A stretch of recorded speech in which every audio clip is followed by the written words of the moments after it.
हमारे समाज में सीनियर सिटीजन्स का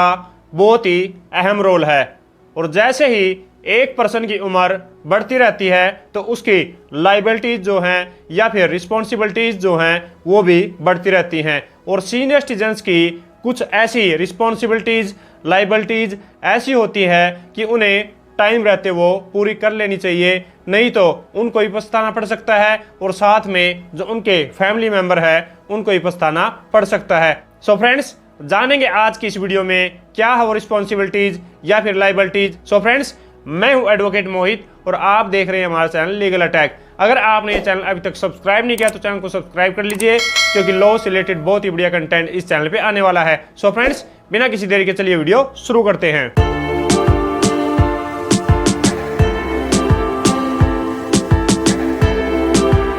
तो सीनियर सिटीजन्स की जो रिस्पॉन्सिबिलिटीज़ हैं उनमें से सबसे पहली आती है कि अगर कभी भी वो कोई गिफ्ट डीड जो एग्जीक्यूट करते हैं या फिर ट्रांसफ़र डीड जो है वो एग्जीक्यूट करते हैं अपने बेटे के नाम पर या फिर बेटी के नाम पे या फिर रिश्तेदार के नाम पे, तो उन्हें हमेशा जो है इस गिफ्ट डीड में या फिर ट्रांसफ़र डीड में एक कंडीशन जो है वो ज़रूर मेंशन करनी चाहिए, और वो है कि ये मेरा जो है इस प्रॉपर्टी के ट्रांसफ़र होने के बाद भी मेरी देखभाल करेंगे और मेरा जो है ख्याल रखेंगे और मेरे को मेंटेन करके रखेंगे और मेरी जो भी दवाइयाँ हैं उनका खर्चा भी उठाएंगे। तो ये जो कंडीशन है उस गिफ्ट डीड में या फिर ट्रांसफ़र डीड में आपको मेंशन करनी बहुत ही ज़रूरी है, नहीं तो जो आपकी प्रॉपर्टी है वो सारी की सारी आपके बेटे के नाम पे या फिर बेटी के नाम पे या फिर रिश्तेदार के नाम पे ट्रांसफ़र हो जाएगी और बाद में अगर उन्होंने आपकी कोई भी देखभाल नहीं की तो आप उस प्रॉपर्टी को जो वापस नहीं ले पाएंगे। क्योंकि सेक्शन 23 जो है सीनियर सिटीजन एक्ट का वो ये कहता है कि अगर कोई भी एक सीनियर सिटीजन अगर कुछ ऐसी कंडीशन मेंशन कर देता है गिफ्ट डीड में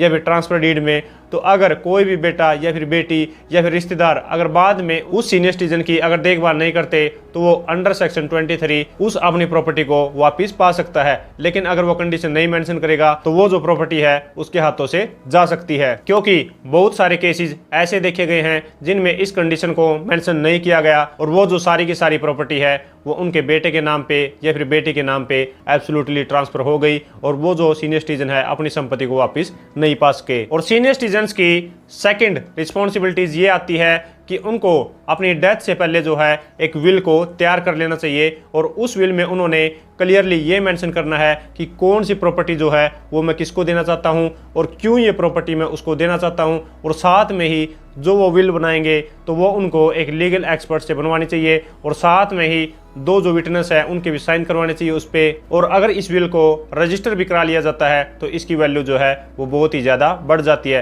क्योंकि विल जो है वो एक सुप्रीम डॉक्यूमेंट है। तो उस सीनियर सिटीजन की डेथ के बाद जो है काफ़ी सारा जो डिस्प्यूट है वो फैमिली में रिजोल्व हो जाएगा कि कौन सी प्रॉपर्टी जो है वो किस पर्सन को जाएगी। क्योंकि अगर किसी भी पर्सन की जो डेथ है वो बिना किसी विल के अगर हो जाती है तो सबको यही लगता है कि इस प्रॉपर्टी में मेरा हक है या फिर सारी की सारी जो प्रॉपर्टी है वो मेरे को आनी चाहिए। तो विल से जो है वो काफ़ी सारी हेल्प मिल जाती है कि प्रॉपर्टी का डिस्ट्रीब्यूशन कैसे होगा। और सीनियर सिटीजन्स की थर्ड रिस्पॉन्सिबिलिटी ये आती है कि उनको जो है एक पूरी डिटेल बनानी चाहिए, उनको जो है एक ब्यौरा तैयार करना चाहिए कि मैंने किससे कितना लोन लिया है या फिर किससे कितना अमाउंट जो है वो मैंने लेना है या फिर किसको मैंने कितना अमाउंट दिया है या फिर वो किस तरीके से दिया है। तो ये सारी की सारी डिटेल जो है उसकी बैंक की डिटेल या फिर लोन की डिटेल, चाहे वो लिया है या फिर किसी को दिया है और कौन सी डेट को लिया है या फिर किस तरीके से उसको दिया गया है, तो ये सारी की सारी डिटेल जो है वो एक ट्रस्टेड पर्सन को बतानी चाहिए और उसका ब्यौरा जो है उसको हैंड ओवर करना चाहिए। क्योंकि अगर कोई भी सीनियर सिटीजन जो है अगर वो कोई भी अपने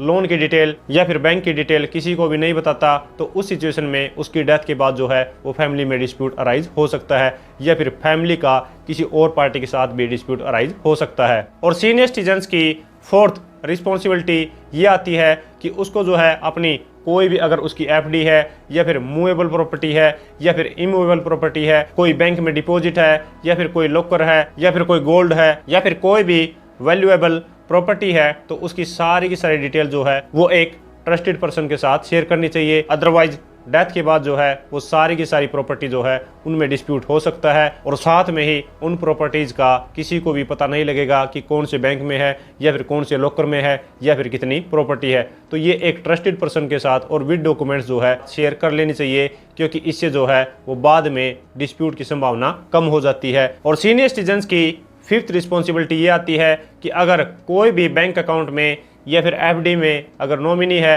और नॉमिनी जो है अब ट्रस्टेड पर्सन नहीं रहा है या फिर उसके अलावा नॉमिनी की डेथ हो गई है, तो उस सिचुएशन में अपने बैंक अकाउंट में या फिर एफडी में एक ट्रस्टेड पर्सन को जो है वो नॉमिनी चेंज कर लेना चाहिए, जिससे कि बाद में कोई भी अमाउंट जो है लेना है बैंक से या फिर कोई भी प्रॉपर्टी जो है वो बैंक से कलेक्ट करनी है, गोल्ड है या फिर ज्वेलरी है, किसी भी तरीके की अगर प्रॉपर्टी जो बैंक में पड़ी है अगर वो नॉमिनी को कलेक्ट करनी है तो उससे बाद में कोई भी डिस्प्यूट अराइज नहीं होगा। तो डेथ से पहले जो है एक सीनियर सिटीजन को अपना एक ट्रस्टेड नॉमिनी जो है वो सिलेक्ट कर लेना चाहिए। और सीनियर सिटीजन की नेक्स्ट और सिक्स्थ रिस्पॉन्सिबिलिटी ये आती है कि अगर कोई भी कोर्ट केस है या फिर कोई भी डिस्प्यूट है किसी भी पार्टी के साथ या फिर कोई भी कोर्ट में लेन देन है या फिर कोई भी लाइबिलिटी है कोर्ट के रिगार्डिंग या फिर कोर्ट से कुछ अमाउंट आना है, तो उस हिसाब से जो है वो भी एक पर्सन के साथ शेयर कर लेनी चाहिए, क्योंकि बाद में अगर किसी भी सीनियर सिटीजन की डेथ हो जाती है तो उस सिचुएशन में कोर्ट के जो सम्मन है वो घर पे आ सकते हैं या फिर कोई भी प्रॉपर्टी जो है वो अटैच भी हो सकती है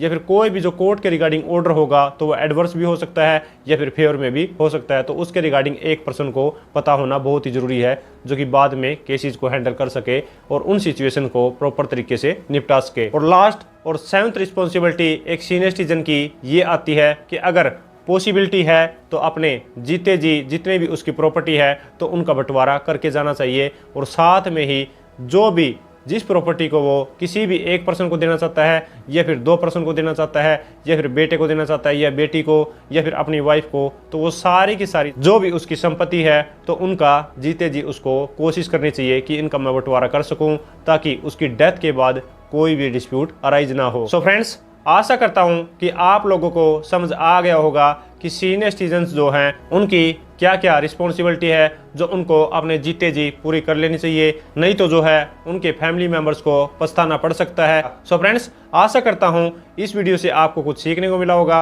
अगर ये वीडियो आपको अच्छी लगे तो लाइक कीजिए, शेयर कीजिए और अगर आपने ये चैनल अभी तक सब्सक्राइब नहीं किया तो चैनल को सब्सक्राइब कर लीजिए, क्योंकि लॉ से रिलेटेड बहुत ही बढ़िया कंटेंट इस चैनल पर आने वाला है। सो फ्रेंड्स, इस वीडियो में इतना ही, मिलते नए वीडियो में नए किसी लीगल टॉपिक के साथ, तब तक के लिए thank you so much, bye bye.